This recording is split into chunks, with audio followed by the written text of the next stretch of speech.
मैं विगत 10 वर्षों से विज्ञान क्लब एक चलाता हूं बिना किसी आर्थिक सहायता के।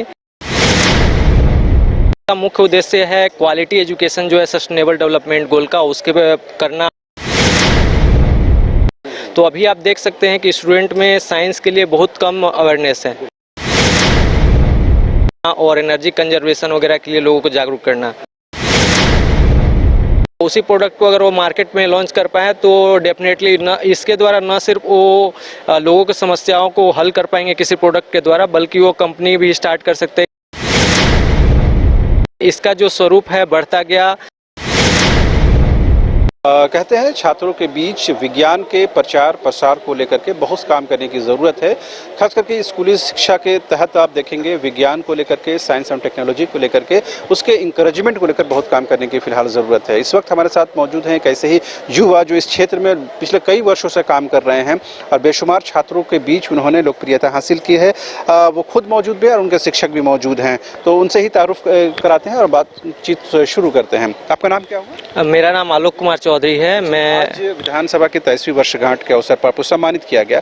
किस मतलब क्या इसके पीछे लक्ष्य है, क्या मतलब कारण है, क्यों सम्मानित? मैं विगत 10 वर्षों से विज्ञान क्लब एक चलाता हूं बिना किसी आर्थिक सहायता के, और इसका मुख्य उद्देश्य है क्वालिटी एजुकेशन जो है सस्टेनेबल डेवलपमेंट गोल का उसके पे करना और एनर्जी कंजर्वेशन वगैरह के लिए लोगों को जागरूक करना।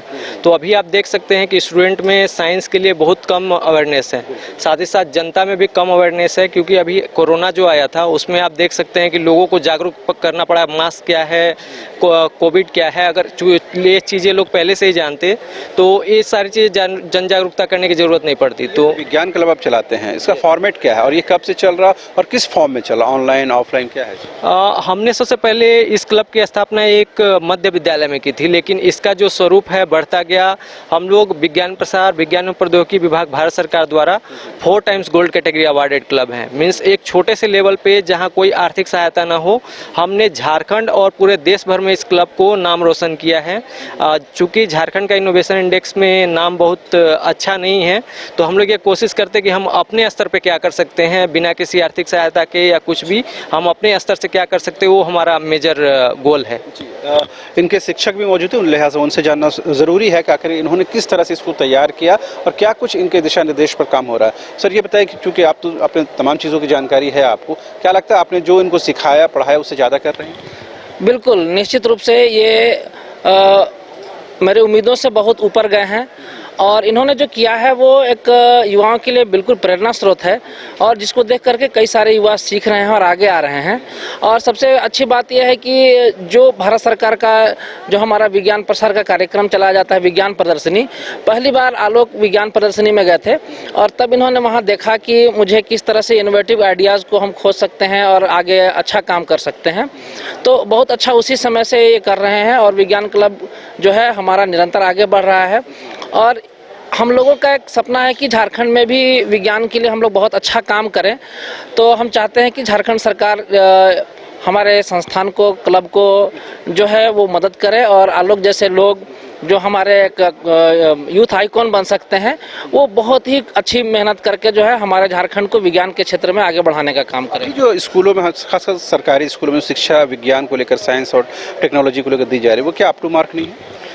मीन्स सरकार ने बहुत सारी कोशिशें की है, लेकिन मेन प्रॉब्लम है कि रिसोर्सेज हो लेकिन क्वालिटी पर्सन भी वहाँ होना चाहिए। जैसे अभी आप देख सकते हैं भारत सरकार ने पूरे भारतवर्ष में बहुत सारे लैब्स ओपन किए, लेकिन प्रॉब्लम है कि टीचर को उसके बारे में मालूम नहीं है। तो हम जैसे लोग वहाँ पे उस लैब में जाते हैं, स्टूडेंट्स को फ्री ऑफ कॉस्ट चीज़ें सिखाते हैं। तो मैं वही बोल रहा हूँ कि टीचर्स को इनोवेटिव बनना होगा, स्टूडेंट्स को इनोवेटिव बनना होगा, तब जाके जो सरकार का जो रिसोर्सेज है उसका इस्तेमाल हो सकता है। तो मैं एक सवाल यहाँ पर ज़रूर हो जाता है, जो आपने देखा वो झारखंड में रोजगार को लेकर बड़ा है हंगामा है, बेरोजगार जो छात्र हैं वो सड़कों पर आंदोलन करते हैं। आपको क्या लगता है कि आपके जैसे आइडियाज़ लेकर लोग आएँ तो वो जो डिपेंडेंसी है सरकारी नौकरी पर ख़त्म हो सकती है? डेफिनेटली मीन्स अगर उन्होंने कोई अच्छा इनोवेशन कर लिया सरकार के लैब में ही जाके और उसी प्रोडक्ट को अगर वो मार्केट में लॉन्च कर पाए तो डेफिनेटली न इसके द्वारा न सिर्फ वो लोगों की समस्याओं को हल कर पाएंगे किसी प्रोडक्ट के द्वारा, बल्कि वो कंपनी भी स्टार्ट कर सकते हैं। इससे देश और विश्व को भी काफ़ी सहायता मिलेगी। तो आपने सुना किस तरह से न सिर्फ सरकारी नौकरी बल्कि आप चाहें तो अपने पैरों पर खड़ा हो सकते हैं, रोजगार कर सकते हैं और बड़ी संख्या में दूसरों को भी रोजगार के साथ जोड़ सकते हैं। जाहिर सी बात है झारखंड में विज्ञान को लेकर के और आईटी को लेकर के बेहद काम करने की ज़रूरत है सरकारी स्तर पर और गैर सरकारी स्तर पर। लिहाजा इन्होंने अपने एफर्ट से अपने इंडिविजुअल तौर तरीके से इन्होंने कोशिश की है कि विज्ञान क्लब के माध्यम से ज़्यादा से ज़्यादा लोगों को अवेयर किया जाए। कैमरामैन राजा के साथ रांची से शहनवाज।